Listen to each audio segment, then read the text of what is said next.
Écoutez le monde vétérinaire autrement sur Veto Micro. Bonjour, je suis Sophie Wilforn, vétote multicasquette, et je me suis fixée comme mission l'amélioration du quotidien des vétérinaires.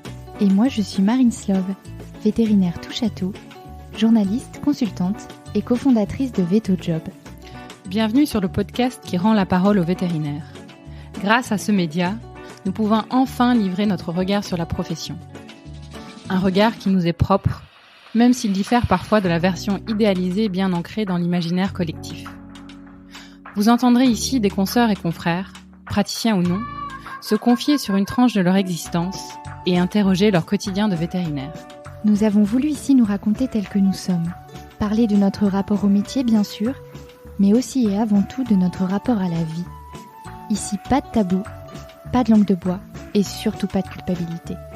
Vous êtes ici chez nous, mais surtout, vous êtes ici chez vous. Belle écoute. Bonjour à tous et bonjour à toutes. Aujourd'hui, j'ai l'honneur d'accueillir Emmanuelle Van Herk sur Veto Micro. Bienvenue Emmanuelle. Merci Sophie. Alors Emmanuelle, tu es vétérinaire, diplômée de Alfort en 1996. Tu as débuté ta carrière dans le milieu académique en médecine sportive à Liège, à l'ULG. Tu es passée également chez Jean-Marie Denoy au CIRAL. Tu es diplômée du Collège européen de médecine interne et tu t'es spécialisée davantage dans la médecine sportive. Aujourd'hui, tu en as fait ton métier à part entière et tu as fondé Equine Sports Medicine Practice, ton entreprise de pratique ambulatoire spécialisée en médecine sportive. Tu te déplaces dans le monde entier, tu consultes pour la FEI et le Hong Kong Jockey Club et tu es présidente de la Belgian Equine Practitioner Society. Emmanuelle, tu es aussi maman de 3 très grands garçons. Tu es femme de Guilhem, photographe et podcasteur. Tu es femme, tu es entrepreneuse dans un milieu où la féminisation fait foi et malgré tout encore profondément masculin. Alors, à ton tour, je te laisse la parole. Peux-tu te présenter, s'il te plaît? Quel a été ton parcours de petite fille à aujourd'hui? Eh ben, je pense que comme beaucoup de vétérinaires, j'ai pas de souvenir à quand remonte ma décision de devenir vétérinaire. Je crois que j'ai toujours voulu m'occuper des animaux. Et donc, c'était tout naturellement que je me suis orientée vers ces études-là, sans forcément savoir que ça allait être un parcours du combattant, parce que j'ai choisi d'entreprendre le concours vétérinaire dans les écoles françaises, alors que je suis belge, je dois être un peu maso, mais c'était parce que j'avais rencontré mon mari et que je me disais si je déménage, je vais le perdre. Alors du coup, je vais faire le concours en France. Et voilà, donc ça a été des études que j'ai trouvées difficiles, mais c'était le seul moyen d'aboutir à mon but, qui était de devenir vétérinaire. Donc voilà, et puis ensuite, pendant le parcours à Maison Alfort, on nous demande de faire un stage dans un laboratoire, et je voulais déjà regarder un peu ce qui se faisait chez le cheval, s'il y avait de la recherche appliquée chez le cheval, et j'ai atterri un peu par hasard à Cornell, à l'université de Cornell aux États-Unis, et là j'ai vu un cheval sur tapis roulant, avec plein d'électrodes pour mesurer sa fonction musculaire et sa physiologie à l'exercice, et je me suis dit c'est exactement ça que je veux faire. Donc voilà, ça m'a amené ensuite en Belgique, de retour dans mon pays natal, alors que j'avais quitté le pays à l'âge de 1 an, et j'ai travaillé au centre de médecine sportive de l'université de Liège, qui était un centre de médecine sportive tout à fait exceptionnel et reconnu dans le monde entier, et je me suis dit que je ferais bien ma thèse de fin d'études avec eux, et ça a été le doigt dans l'engrenage, et ça a déterminé ce que j'ai fait par la suite. D'accord, et t'es restée combien de temps à Liège ? Alors, ça a été aussi un parcours un peu irrégulier, parce que j'ai démarré ma thèse de PhD, et quasiment tout de suite après mon inscription, j'ai voyagé à l'étranger, parce que je me suis mariée et que mon mari faisait un training dans différents pays. Donc j'étais aux États-Unis, j'étais en Angleterre, j'étais en Suède, et à chaque fois dans ces différents pays, j'ai pu être accueillie au sein d'unités de recherche sur le cheval et ça m'a permis d'ouvrir mes horizons. Donc, j'ai fait ma formation théorique pour le PhD comme ça en voyageant et je suis retournée à Liège après faire tout ce qui était recherche plus pratique, tous les protocoles de recherche. Et j'ai eu, dans ma malchance de ne pas avoir de bourse pour faire ma thèse, l'opportunité de travailler à mi-temps en clinique. Et donc, c'est comme ça que j'ai démarré mes activités cliniques en médecine sportive. C'est pour pouvoir compenser le manque de financement de ma thèse. Et ça a été génial parce que ça me permettait d'avoir à la fois de la pratique et de la recherche en même temps et un peu d'enseignement aussi. Donc c'était vraiment une période très intense mais très très intéressante. Et ça a duré plus d'une dizaine d'années et au cours desquelles j'ai pu, grâce à Liège aussi, obtenir un poste à mi-temps au CIRAL pour pouvoir développer la médecine sportive là-bas. Donc vraiment la médecine du sport du cheval, ça a été un moyen pour moi de voyager, de rencontrer plein de gens très très différents, tous intéressés par le sport et par la physiologie de l'effort du cheval, vraiment ce qui me passionnait dès le début. Et j'ai une question qui m'est venue là quand tu racontais les débuts de t'as commencé ton PhD et finalement t'as suivi ton mari de par le monde. Comment ça s'est passé en fait, parce que c'est pas facile, ou ça a pas été facile, j'imagine, de trouver des endroits concordants avec où ton mari devait se trouver, qui finalement pouvaient t'accepter pour te permettre de faire ton PhD. Comment ça s'est passé ça? Eh ben, je pense que le milieu universitaire et le milieu de vétérinaire et puis le milieu du cheval, c'est comme un goulot d'étranglement. Il y a pas beaucoup de personnes, donc tout le monde connaît tout le monde. Et grâce au professeur Lequeux qui supervisait ma thèse de doctorat, ça m'a ouvert les portes des universités dans les pays dans lesquels j'allais. Donc ça m'a permis de travailler à Uppsala, qui est à 1 heure de Stockholm. Donc mon mari travaillait à Stockholm et moi j'allais à Uppsala à 1 heure de là 3 jours par semaine. En Angleterre, c'était aller à Newmarket au Animal Health Trust, qui faisait aussi beaucoup de recherches sur le sport, sur l'adaptation du cheval aux températures chaudes et humides. Donc vraiment des recherches tout à fait intéressantes. Donc c'était pas dans Londres même, là où mon mari était basé, puisque lui il était plutôt dans la finance, mais c'était à l'extérieur. Donc voilà, ça s'est bien mis parce que c'était à chaque fois des pays où il y avait à un endroit une équipe d'universitaires qui faisait de la recherche sur le cheval et surtout sur la médecine du sport. Ok. Et donc Liège, le CIRAL et après? Eh bien, après, une fois que j'ai obtenu ma thèse, que j'avais un collège en médecine interne, que j'avais encadré des doctorants aussi, je pense que j'avais fait un peu le tour de tout ce que je pouvais faire en milieu académique. Et puis, dans le milieu académique, tout est très politisé et en Europe, en tout cas, si personne ne quitte le département où tu travailles, c'est difficile d'obtenir un job. Donc, j'avais pas de poste définitif en vue, et ça allait être difficile. Il allait falloir attendre assez longtemps, et donc j'ai eu une profonde remise en question en me disant mais qu'est-ce que j'ai vraiment envie de faire de ma carrière? Est-ce que j'ai envie de rester en milieu académique et évoluer plus vers de l'enseignement pur et de l'administratif, ou bien est-ce que ce qui m'intéresse c'est la clinique? Et en fait je me rendais compte, ayant fait plusieurs projets de recherche sur le terrain, que c'était vraiment le travail sur le terrain avec le cheval qui m'intéressait. Et la boule au ventre, j'ai quitté l'université parce que c'était assez confortable quand même malgré tout, et j'ai décidé de lancer ma propre pratique. Mais je savais faire que ce que je savais faire, c'est-à-dire de la médecine du sport du point de vue de la médecine interne. Donc vraiment une activité ultra niche. J'avais plus vu de coliques en urgence depuis plus d'une douzaine d'années. J'avais pas la vocation de faire de la première ligne, et je pense que j'en étais pas capable non plus, puisque j'étais très très spécialisée.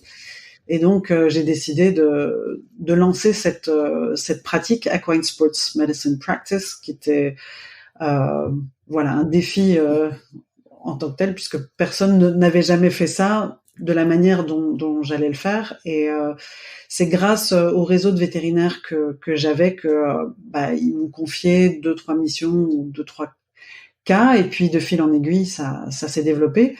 Et c'est une énorme chance, parce que maintenant on est 3 vétérinaires et 3 assistantes dans cette structure, et on a vocation à continuer à grandir. Donc c'était vraiment une expérience incroyable, et je crois que rétrospectivement j'ai bien fait de faire ce choix-là, parce que j'ai eu l'impression, en arrivant sur le terrain, de passer d'une vision assez étroite de ma médecine à quelque chose une vision à 360 degrés, où il y avait plein d'autres choses qui intervenaient dans ce que je voyais chez les chevaux, pas seulement la maladie en tant que telle ou le diagnostic, mais aussi, en tout cas dans le milieu du sport, la manière dont les chevaux voyageaient, la manière dont ils étaient hébergés, le rythme des compétitions, etc. Tout ça, évidemment, influence les performances des chevaux, et ça a énormément nourri ensuite la manière dont j'abordais les cas. Oui, en fait, tu passais de quelque chose qui te semblait peut-être, qui est toujours ultra niche, mais peut-être qui te semblait plus étroit que finalement le sens que tu lui as donné aujourd'hui, et qui est donné de plus en plus en médecine vétérinaire. Oui, c'est ça. Je crois que c'est important parce que ça aussi, cette réflexion-là, je l'ai eue quand j'ai terminé l'école vétérinaire, où on a une formation qui est très théorique et très riche et très scientifique, et ce qui est absolument indispensable. Mais quand on est vétérinaire, on est face à un patient qui ne parle pas et qui manifeste son mal-être, sa douleur ou sa maladie par un langage corporel. Et donc il faut retravailler cette approche plus sensible de l'animal pour essayer de capter qu'est-ce qui va pas. Donc là, les bouquins et la science servent en backup, mais il faut d'abord apprendre à lire son patient. Et je trouve que dans la médecine du sport du cheval, ce qui est intéressant, c'est que on peut voir les chevaux au travail, on peut voir les chevaux monter, on peut voir les parcours des chevaux, que ce soit en course ou en saut d'obstacle, etc. Et donc, c'est encore une richesse énorme d'informations dont il faut pas se priver. Et ça veut dire sortir de chez soi et pas rester dans son cabinet ou dans ses bouquins. C'est vraiment aller profiter de cette approche un peu différente et passionnante, je trouve. Il y aurait beaucoup, je pense qu'il y a beaucoup à échanger et beaucoup à dire sur ce sujet-là également, Emmanuel. Je reviens sur ton parcours. Tu as parlé de ton réseau qui t'a beaucoup aidé. Est-ce qu'il y a d'autres leviers qui t'ont été bénéfiques pendant toute cette période?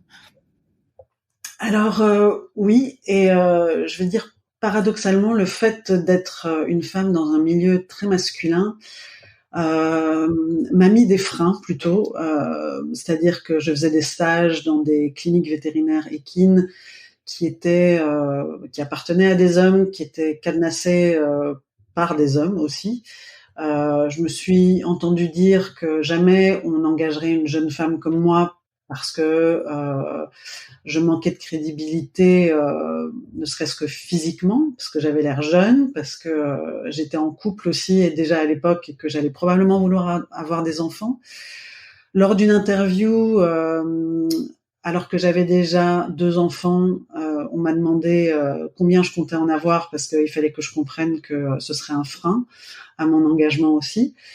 Et Et donc, au lieu de prendre ça comme ce sont des obstacles, mais au lieu de les prendre frontalement, il faut contourner les obstacles. Et donc, je me suis dit, si ces personnes-là ne veulent pas engager quelqu'un comme moi, c'est pas grave. Je vais me spécialiser, je vais trouver ailleurs où travailler. Et finalement, là où je suis aujourd'hui, ça a été déterminé quelque part aussi par ces refus, pas seulement par la volonté de faire quelque chose, mais d'avoir été empêché de faire certaines autres choses. M'a permis de suivre un chemin tout à fait particulier. Et si j'en suis là où j'en suis aujourd'hui, c'est aussi en me construisant en opposition à ces obstacles. Donc,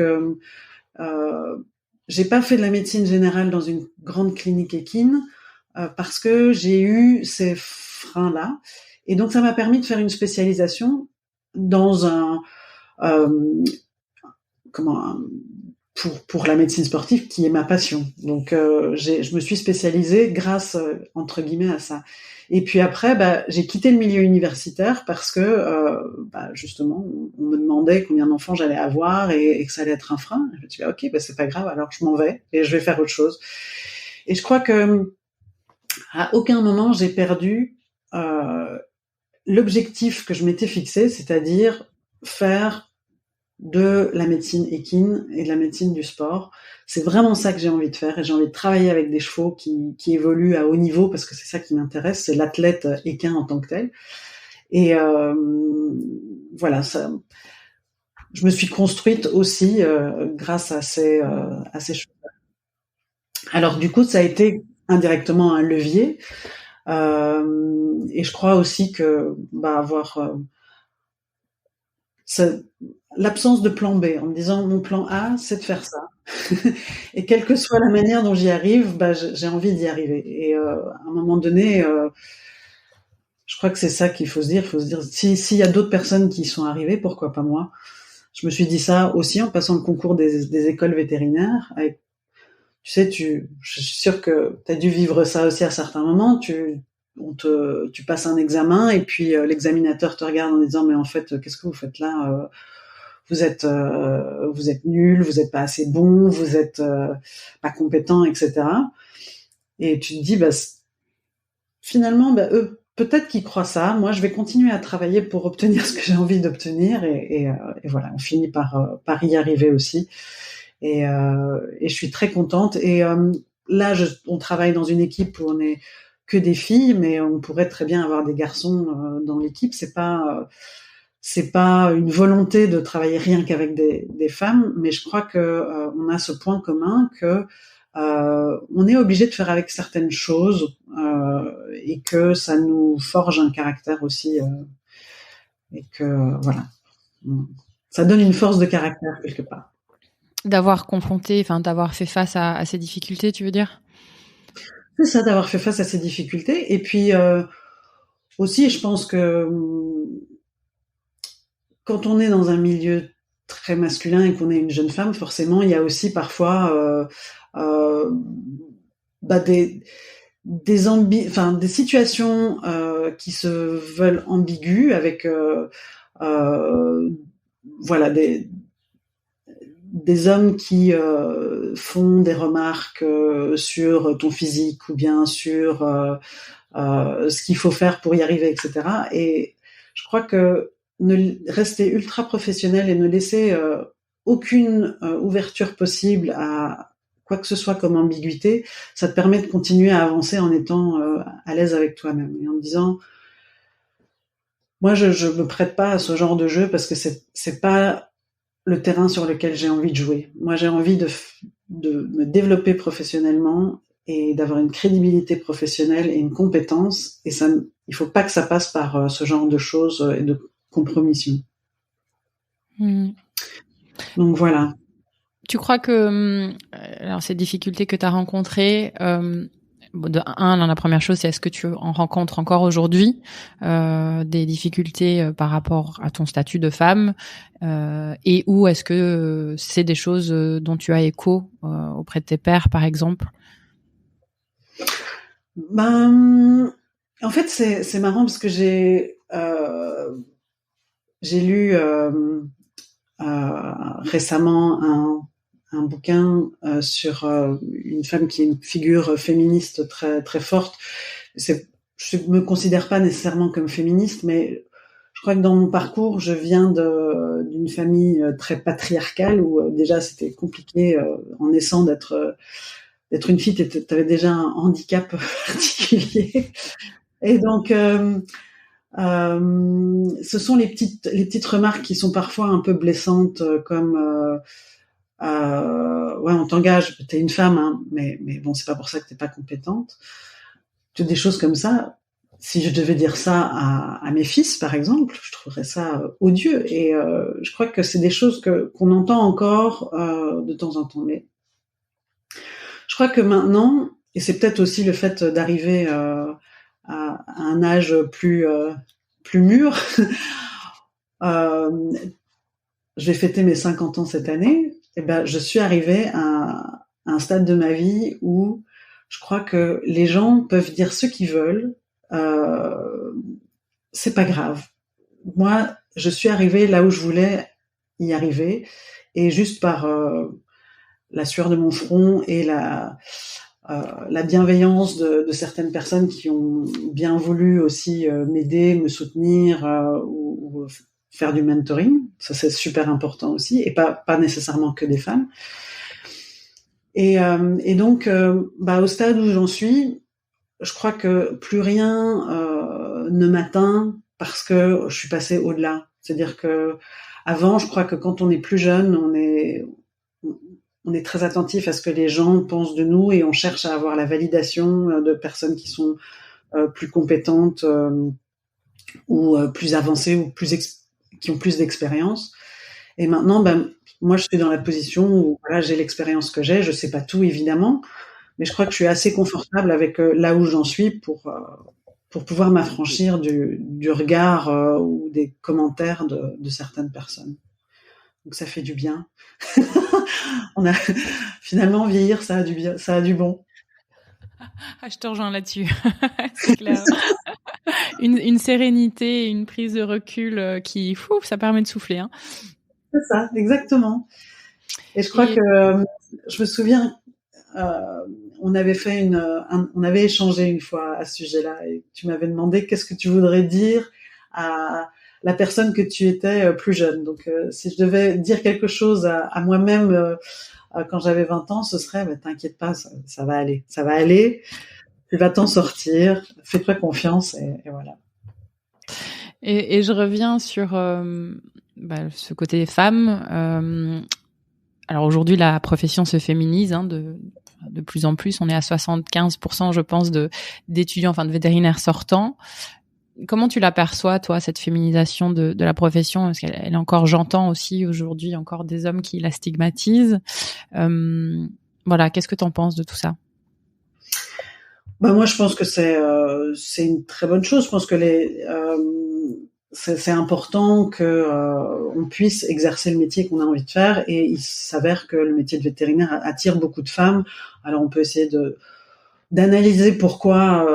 Je crois que c'est pas très relevant, mais je crois que j'espère en tout cas qu'on va arriver à une société où on se rend compte que le travail, c'est pas tout non plus, que c'est très important de faire un métier qu'on aime, mais que la vie, c'est aussi s'épanouir personnellement, et fonder une famille. Pour moi, ça a été quelque chose que j'avais envie de faire, parce que j'ai trouvé l'homme avec qui j'avais envie de faire ma vie,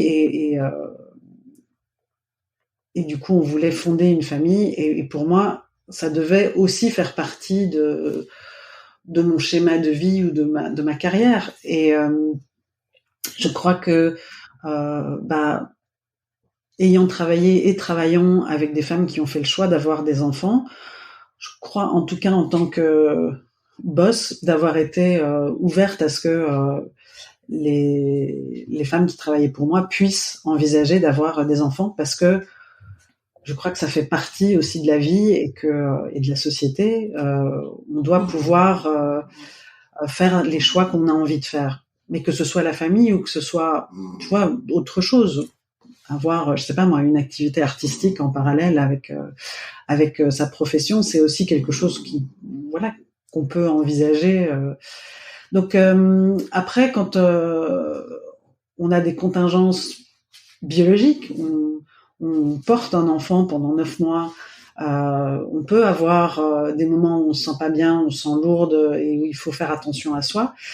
Ben, le travail devrait être adapté pour permettre ça. Moi, fais partie là d'un site qui s'appelle VetMoms sur Facebook et je suis atterrée de voir ce que s'impose ou ce qu'on impose à certaines femmes qui choisissent d'avoir des enfants et qui travaillent par exemple en ambulatoire en première ligne. Et donc elles vont faire leur consultation avec un bébé en bas âge qu'elles continuent à allaiter. Elles s'exposent aussi à des risques physiques, puisque travailler avec les grands animaux, les chevaux, c'est difficile. Mais je dis, comment est-ce qu'on peut, dans une société, ne pas réfléchir à ce que il y ait des moments aménagés dans sa vie pour céder la place à un enfant. C'est pas ça qui va compromettre une carrière. C'est pas parce que on est 4 mois, 6 mois, 1 an en dehors du circuit professionnel que notre carrière est terminée. Loin de là, je crois que ce dont on doit se rendre compte, c'est qu'on doit se nourrir de choses différentes et dans la vie, et qu'avoir des moments où on fait autre chose, et ça peut même être de la vacuité, hein, c'est pas forcément avoir un enfant, ça peut être simplement prendre une année off. Je crois que c'est très bénéfique aussi pour soi-même, pour améliorer sa créativité, développer d'autres compétences, et ça peut enrichir sa carrière professionnelle, contrairement à la perception qu'on en a. Et je crois que le Covid, quelque part, a permis à beaucoup de personnes qui étaient le nez dans le guidon dans leur carrière de se rendre compte que la vie était composée d'autres choses aussi, qu'on pouvait ne pas travailler et que c'était pas grave, que c'était pas pour ça qu'on devenait incompétent ou qu'on s'excluait du milieu professionnel, mais que c'était au contraire une manière de se renouveler ses idées, de s'accorder une pause bien-être. Et j'espère qu'on va se rendre compte que probablement on travaille trop et que il faudrait travailler mieux. Voilà, peut-être moins, mais mieux. Je suis bien sûr entièrement d'accord avec toi. Aujourd'hui, on est encore dans une situation où le travail doit être dur pour être payé. On doit travailler toutes les heures que Dieu nous donne. Et en face de ça, il y a les loisirs. Et en fait, pour moi, il y a complètement possibilité c'est bien sûr important d'avoir un temps pour soi en dehors du travail, mais le travail peut être rendu plus agréable en l'abordant de manière très différente des façons dont on l'aborde aujourd'hui. Et je pense que oui, faire des enfants et avoir des enfants en fait partie. Et on doit pouvoir aménager des temps sans, avec, pendant, enfin peu importe. Mais le travail doit être aménagé différemment, sinon on s'en sortira pas. Et je complète avec une question, un commentaire aussi, c'est de dire, en fait, du coup, comment on fait? Parce que tu l'as bien dit, ouais, le Covid, les gens se sont rendus compte qu'ils ne pouvaient pas continuer comme ça, et du coup, on se retrouve aujourd'hui dans une situation où c'est presque l'un ou l'autre. Et donc, on a beaucoup de personnes qui quittent la profession, qui veulent, même qui la démarrent pas ou qui veulent pas y revenir. Et du coup, comment on fait pour faire en sorte que notre profession soit aménagée de sorte à ce que les gens s'y sentent mieux et s'y sentent mieux pendant plus longtemps. Alors, je parle pour les femmes dans ce sujet particulier, mais c'est valable aussi pour les hommes, pour les papas, peu importe. Ouais. Moi, je crois que c'est valable pour les papas aussi. J'ai eu la chance de vivre en Suède, qui est un pays qui a été pionnier dans l'aménagement du temps pour les parents. Donc, en prenant hommes et femmes à pied d'égalité, en disant, voilà, les hommes ont un congé de paternité aussi long que le congé de maternité, ce qui a permis aux hommes de se rendre compte que on faisait des enfants, mais il fallait s'en occuper à part égale. Et que il y avait des périodes prolongées parce que le congé de paternité en Suède est de 1 an, enfin plus ou moins 1 an, et c'est pareil pour la maman. Et donc, je crois que ils ont fait des études statistiques sur l'évolution de la société. Il y a beaucoup moins de divorces dans ces pays-là parce qu'il y a une charge de travail et une charge mentale qui est bien mieux répartie. Mais ça veut dire aussi que peut-être qu'il faut qu'on repense la manière dont on aménage nos semaines de travail, parce que moi je vois il faut peut-être avoir des équipes qui sont plus denses pour pouvoir travailler, ne serait-ce que, disons, sur le terrain, par exemple, 4 jours par semaine, et avoir une journée où on fait les rapports, on lit, parce que si on se dit que toutes ces choses qui nourrissent notre profession, les journal clubs, mettre à jour sa bibliographie, assister à des congrès, ça doit venir au-dessus des semaines qui sont travaillées, qui sont déjà complètement pleines. Ça n'a aucun sens. À ce moment-là, on vit plus en dehors de sa profession. Donc, au sein de la semaine de la professionnelle, se dire, ben voilà, le lundi, c'est fait pour lire des articles, rendre des rapports, se renseigner, téléphoner à un confrère ou une consoeur pour un cas particulier. Et puis le reste du temps, ben on voit des cas. Donc peut-être que ça, c'est à réaménager. Moi, j'ai la chance de travailler dans un secteur où j'ai pas d'urgence. Mais si je faisais des urgences, il faudrait évidemment que ça n'enfreigne pas non plus que ça n'accumule pas ma dette de sommeil, parce que j'ai énormément besoin de récupérer. Et ben, sinon, je serais pas fonctionnelle. Donc, je crois que c'est cette organisation du temps qui est à revoir. Et déjà, il y a plus de 10 ans, quand j'ai été en Suède faire ces stages, les gens travaillaient à temps partiel. Et donc, il y avait des équipes plus larges, mais il y avait par exemple un vétérinaire de 45 ans qui avait 2 enfants, qui faisait du hockey et qui disait ben moi les vendredis c'est pour aller jouer au hockey avec mes fils, et je trouvais ça incroyable parce qu'à l'époque ça se faisait pas du tout. Mais je crois que c'est ça l'avenir, c'est de pas se tuer au travail, c'est de garder cette fraîcheur au travail grâce à ça. Et je suis pas non plus pour avoir des limites strictes, parce que moi je vois bien le soir quand je rentre chez moi, je sais pas, on s'installe dans le canapé et certains regardent la télévision et d'autres lisent un bouquin. Moi ça m'arrive de lire sur je sais pas moi, sur une maladie en particulier. J'ai pas l'impression que c'est du boulot, parce que j'ai l'impression que ça nourrit mon âme aussi. Donc voilà, il faut s'imposer des limites, même si elles sont floues. Peut-être revoir cette manière de travailler un peu différemment. Comment est-ce que je prône pas nécessairement la 35 heures, tu vois, mais si on peut avoir une journée ou une demi-journée où on fait autre chose, ça peut aider aussi la profession. Et je crois que je peut-être découler sur, enchaîner sur l'éducation de sa clientèle, parce que je crois aussi qu'on se laisse bouffer par la clientèle, et ça, j'ai vraiment pris conscience de ça il y a peu de temps.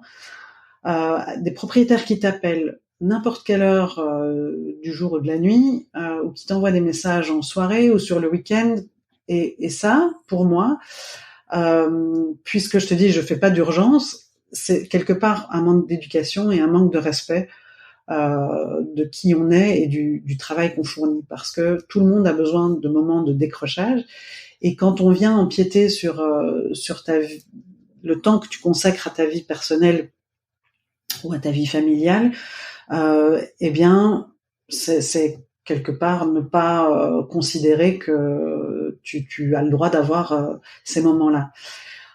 Et éduquer les gens pour leur dire, écoutez, soit tu ne réponds pas, soit tu envoies un message en disant je suis désolée, je répondrai à mes messages entre je sais pas moi 8h et 17h. Peut-être que c'est une solution aussi de rééduquer les gens à ne pas empiéter complètement sur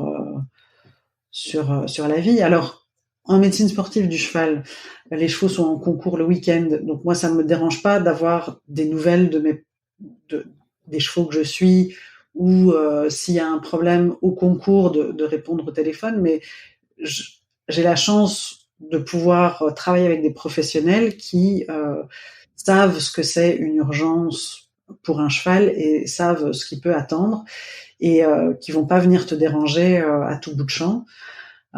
J'ai beaucoup plus de problèmes avec des propriétaires plus amateurs qui vont te harceler jusqu'à ce que tu répondes en disant mon cheval a ceci, je comprends pas, qu'est-ce qui se passe, je vous paye déjà assez cher la consultation, j'ai besoin d'une réponse. Ça, c'est inadmissible pour moi. Là, il y a vraiment une éducation à faire des propriétaires.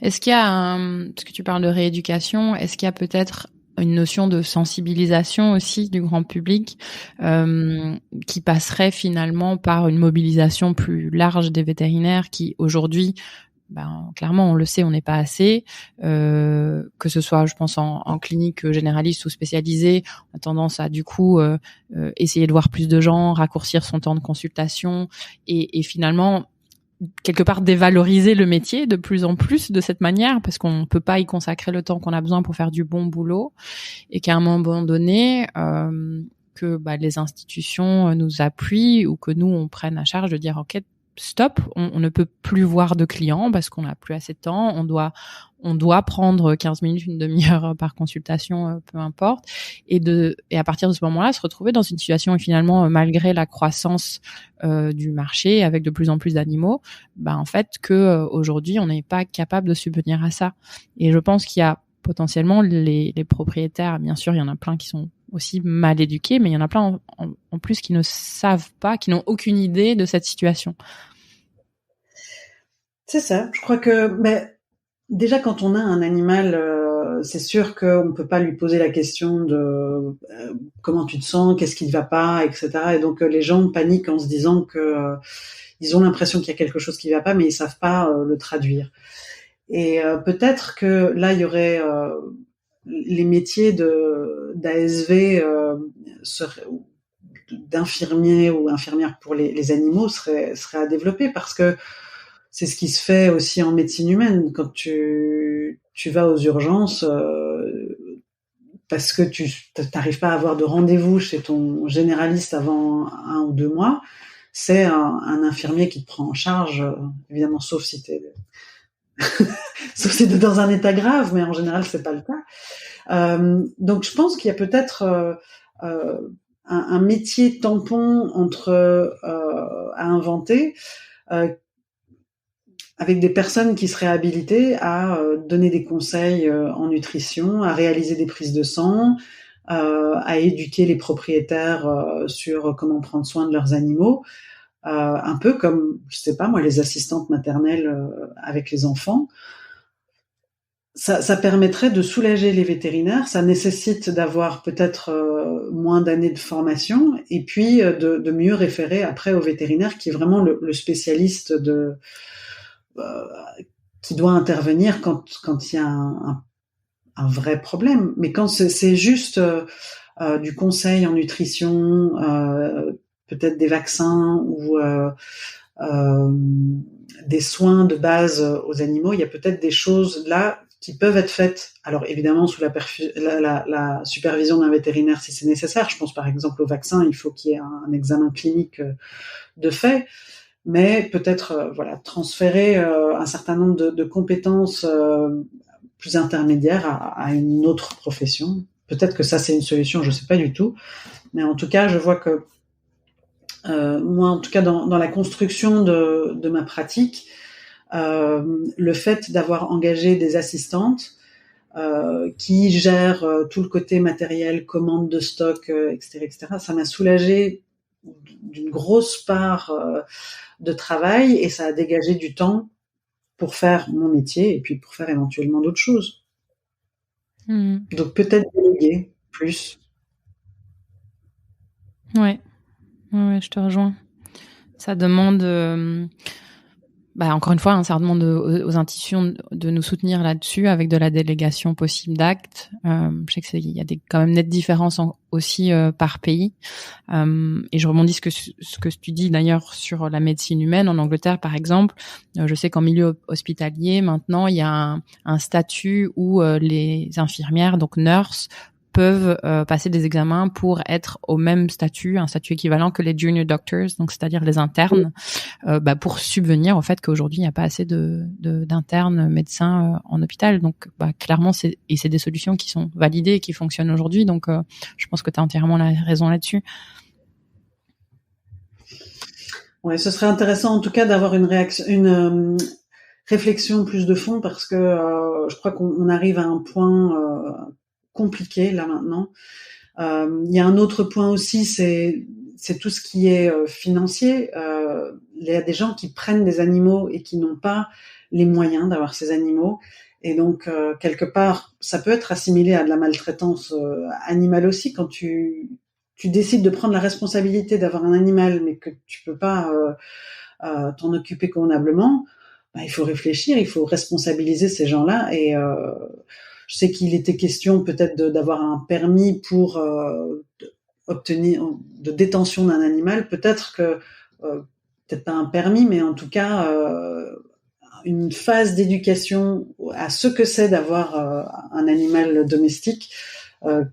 Ce serait important, et peut-être développer aussi les assurances maladie, parce que les gens maintenant, en tout cas en Europe, ont une mutuelle santé qui prend en charge les coûts. Les gens ne se rendent pas compte de ce que représentent les coûts de la médecine ou de pratiquer la médecine, et du coup ils pensent que les vétérinaires sont là uniquement pour se faire de l'argent, alors que au contraire, on exerce notre métier avec passion. On a tendance à pas se faire rémunérer à hauteur de tout le temps qu'on passe et du coût de la pratique. Donc là aussi, il y a un fossé à combler. Peut-être que de développer les assurances maladie pour les animaux, ce serait aussi un moyen de parer à ces problèmes que la profession rencontre. Ouais, clairement. Je passe par une toute dernière question. Du coup, on a déjà passé par pas mal de sujets, la féminisation, la valorisation du métier, délégation d'actes. Est-ce qu'il y a autre chose que tu voudrais rajouter aujourd'hui, dont tu voudrais parler ? Moi, je crois qu'il faut pas oublier qu'on fait un métier extraordinaire. Je crois qu'on n'a pas choisi ce métier par hasard. On a choisi un métier par amour des animaux, et il faut pas se laisser ou essayer de ne pas se laisser miner par toutes les difficultés qu'on rencontre et qui sont pas liées aux animaux eux-mêmes, mais au contexte et peut-être aux propriétaires des animaux. Voilà, je crois qu'il comme pour tout, faut se rendre compte de la chance qu'on a et ne pas oublier pourquoi on a fait ce qu'on a fait. Et moi, il y a pas si longtemps que ça, j'attendais qu'un propriétaire arrive, et j'étais déjà aux écuries avec son cheval, et je me suis dit, mais en fait, profite de ce moment pour te rendre compte que voilà, tu fais ce que tu aimes dans la vie. T'as la chance de travailler au contact d'animaux extraordinaires, et voilà, ne laisse personne ne t'enlever cette part de toi et ce choix que tu as fait. Profites-en. Merci. Moi, j'ai rien à rajouter. Merci beaucoup, Emmanuelle, pour ces sages paroles. Merci à toi, Sophie. C'était un plaisir d'échanger, et merci pour tout ce que tu fais pour nous, pour notre profession. Avec grand plaisir.